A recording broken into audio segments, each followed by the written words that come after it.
ચોરીના મોબાઈલ સાથે 3 ઇસમોને ગોડાદરા પોલીસ સ્ટેશનમાંથી ઝડપી પાડી ગુનો ડિટેક્ટ કરી ડિંડોલી પોલીસ સ્ટેશનના વાહન ચોરીના ગુનામાં નાસ્તા ફરતા રીઠા આરોપીઓને સુરત શહેર ક્રાઇમ બ્રાન્ચે ઝડપી પાડી આગળની વધુ કાર્યવાહી હાથ ધરી છે.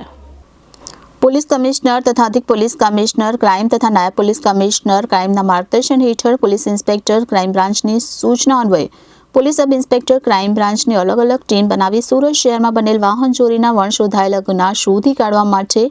કાર્યરત હતા. જે અન્વયે સુરત ક્રાઇમ બ્રાન્ચના એનડીપીએસ અને આર્મ્સ સ્ક્વોડ દ્વારા બાતમી હકીકતના આધારે લીંબાયત